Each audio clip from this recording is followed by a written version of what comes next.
Terima kasih. Selamat sore. Assalamualaikum warahmatullahi wabarakatuh. Saya generasi 12 turunan Om Putu Galangit Losung Batu. Nama Rijal Harahap. Gelar Sultan Raja Perhimpunan Harahap. Aktif sebagai Ketua Porkala Kota Padang Sidimpuan, Ketua Forum Komunikasi Antar Lembaga Adat membawahi 9 etnis yang berada di Kota Padang Sidimpuan. Untuk pertanyaan adik-adik yang pertama tadi apa? Pertanyaannya biar langsung saya jawab. Saya ingin bertanya, Pak, apakah Bagas Godang hanya ada di sini atau tersebar lagi di wilayah lain? Ya, untuk Bagas Godang di Anam Luat, 1 di Luat Losung Batu, 2 di Luat Batuna 2, 3 di Luat Pijor Koling, 4 di Luat Hutaim Baru, 5 di Luat Sabungan Julu, 6 di Luat Simapilapil untuk Luat. Untuk anak desa ataupun Luat, itu ada lagi beberapa lagi Bagas Godang. Artinya untuk di Losung Batu contoh Bagas Godang Pakal Dolok, Bagas Godang Tano Bato, Bagas Godang Panyanggar, Bagas Godang Sirapak, Bagas Godang Napa, Bagas Godang Sidakal, Bagas Godang Garonggang. Itulah untuk sementara untuk Luat Losung Batu. Sebagai pertanyaan tadi seperti yang diuraikan ataupun pertanyaan anak kami tadi, di luar Anam Luat Losung Batu itu ada beberapa anak desanya. Contoh di Luat Hutaim Baru itu banyak lagi anak desanya yang punya Bagas Godang. Tapi kalau luatnya di pusatnya contoh Losung Batu, luatnya di Losung Batu ada anak desanya. Di Hutaim Baru luatnya Luat Hutaim Baru, anak desanya ada beberapa yang punya Bagas Godang. Di Luat Batuna 2 ada beberapa anak desanya yang punya Bagas Godang. Di Luat Pijor Koling dia punya beberapa kali desa. Juga Sabungan Julu, Luat Sabungan Julu, juga Luat Simapilapil mempunyai anak desa yang punya Bagas Godang. Namun saat ini banyak Bagas Godang itu sudah diperbarui sehingga sulit kita membacanya hanya berdasarkan keturunannya. Kira-kira demikian tentang pertanyaan Bagas Godang. Uraiannya tadi seperti yang ditanya oleh anak-anak kami tadi, masalah Bagas Godang ya. Atau yang lain masih ada lagi pertanyaan? Masih ada, Pak. Ya, lanjut. Yang kedua, apakah ada ciri khas Bagas Godang ini, Pak? Ya, itu pasti ada. Karena kita tandanya Bagas Godang itu ada simbol-simbolnya, namun karena umurnya sudah ratusan tahun, tanda-tanda seperti ada istilah tanduk silang, selap sapandenggani, itu sudah banyak patah dan sampai saat ini sudah jarang diperbaiki, baik di Bagas Godang Losung Batu dan yang lain. Boleh dibilang karena dia sudah dalam istilah, sekalipun tidak ada tanda-tanda, namun orang sudah tahu bahwa itu Bagas Godang. Kira-kira demikian. Kira menurut Bapak berapa lamanya Pak Bagas Godang ini ada? Ya, kalau diperhitungkan ini kira-kira saya generasi ke-12 seperti diuraikan oleh ayah saya. Ketika dia masih kecil, neneknya bercerita, ini rumah sudah ada satu sama lain. Diperkirakan ini sudah ada sekitar 600 tahun dan kira-kira dibangun pada tahun 1800-an. Namun tanggal dan tahun tidak dapat lagi kami uraikan, kami selaku generasinya. Perlu saya ceritakan, seluruh Bagas Godang di zaman pertikaian di zaman Belanda, akibat perebutan kekuasaan satu sama lain, ini banyak yang sudah dibakar oleh Belanda ataupun yang lain, namun ada juga yang belakangan diperbaharui. Contoh, di Losung Batu tidak pernah dibakar, di Sarangkarna yang lain pernah dibakar. Jadi kita boleh dibilang masih utuh lagi. Contoh itu yang di depan, nanti kamu juga bisa, anak-anak ini saya bawa ke foto sana.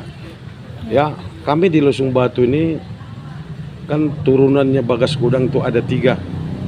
Satu, kami yang paling tua namanya Mangaraja Padang Bolak Pamusuk Harahap, itu rumahnya. Yang kedua di sudut sana itu namanya Baginda Raja Pamusuk Harahap. Yang ketiga inilah Patuan Nasati Harahap. Ini dia 3 kakak adik, itulah. Iya. Itu kira-kira. Pertanyaan selanjutnya Pak, kira-kira adanya ciri-ciri untuk bisa menjadi raja? Ya jelas kalau ciri-ciri itu kan berdasarkan keturunan. Contoh, bukan semua dari keturunannya untuk menjadi raja.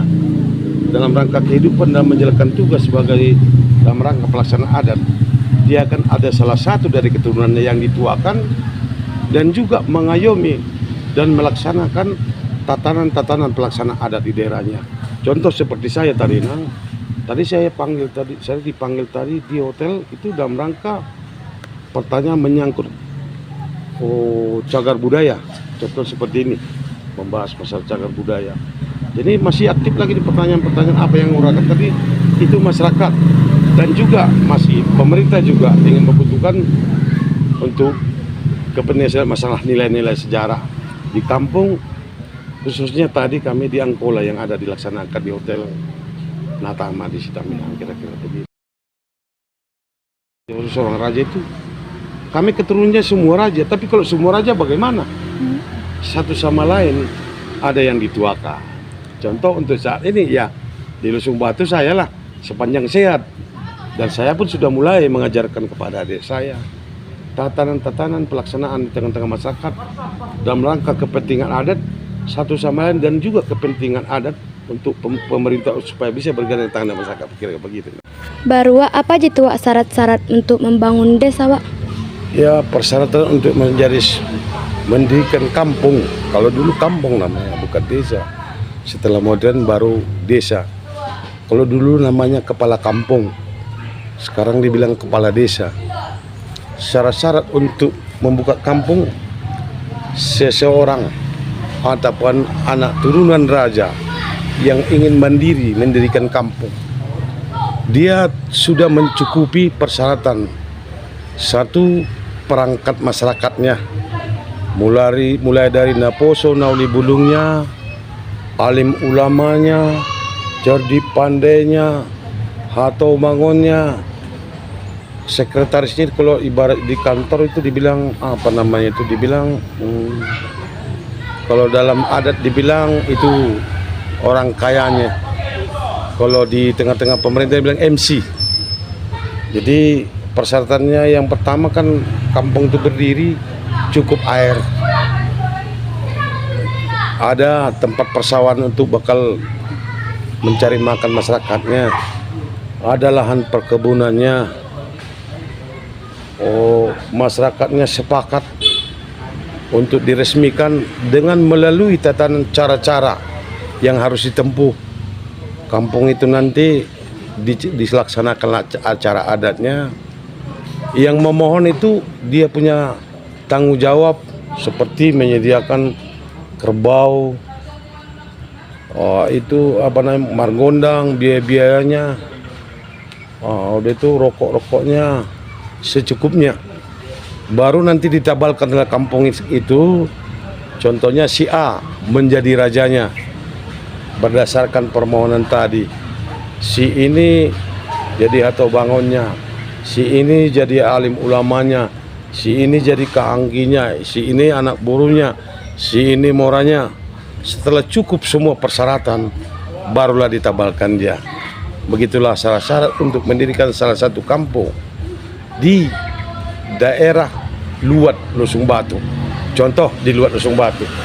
Dan juga di luar lain juga demikian untuk pelaksanaannya, baik kalau masih di Angkola ini, di Tapanusa tetap begini persyaratannya. Kira-kira itulah yang harus ditempuh setiap seseorang ataupun beberapa orang yang ingin mendirikan kampung gitu. Jadi bukan desa setelah merdeka. Kalau dulu kampung namanya kepala kampung. Setelah tinggi sekarang kan kepala desa dibilang. Kira-kira begitulah kalau jawaban tentang permohonan untuk mendirikan satu kampung untuk dijadikan dia seorang raja di sana. Kira-kira begitu. Makasih ya, Pak. Iya. Pak, adat apa saja yang sering dilakukan atau dilestarikan? Ya, semua termasuk tatanan pelaksanaan di tengah-tengah masyarakat. Baik itu dalam pesta pernikahan, kematian, semua kan ada tatanan pelaksanaan cara peradabannya. Contoh seseorang dia itu ketika melaksanakan pesta pernikahan secara adat Angkola, itu kan ada tahap-tahapan. Artinya udah secara kelas lah. Dia ada nanti sesuai dengan kemampuan orang tua lah. Kalau dia memang mampu yang kira-kira yang lebih tinggi, contoh kalau boru dia marbagas dibikin boru marka buatan. Kalau dia boru kawin dibikin biasa saja boru marbagas. Atau ada boru yang kawin lari, ya kita bikin peradaban catatan caranya secara sesuai dengan kemampuan orang tuanya dan keturunannya. Bukan boleh seseorang margondang, tapi dia akan ikut menentukan tahapan-tahapan dalam rangka kepentingan situ. Contoh, si A mau margondang mau menikah anaknya, karena keturunannya dia kurang pas, dia dikenakan denda sebelum tata pelaksanaan.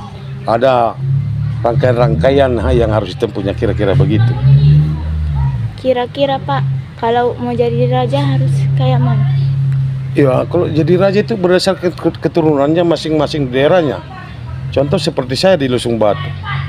Kami kan banyak di sini, mungkin ada 10-20 orang, tapi bukan semua. Salah satu di antara kami saling dituakan di tengah-tengah masyarakat dan juga di tengah-tengah kami masing-masing. Kalau semua jadi raja, bagaimana kita? Kalau semua kita masyarakat biasa, siapa jadi pimpinan kita? Ya, makanya itu Allah Subhanahu Wa Taala, Tuhan itu kan tahu. Kalau semua kita dibikin tentara, bagaimana? Kalau semua kita dibikin pegawai negeri, bagaimana? Itu satu sama lain. Ya, memang ada juga sebagian yang lari dari hak ada. Contoh, kita ada juga sebagian keluarga kecil yang lari pahamnya ke Muhammadiyah karena ketidakmampuan dalam rangka pelaksanaan tatanan adat, kira-kira begitu. Makasih Pak. Iya.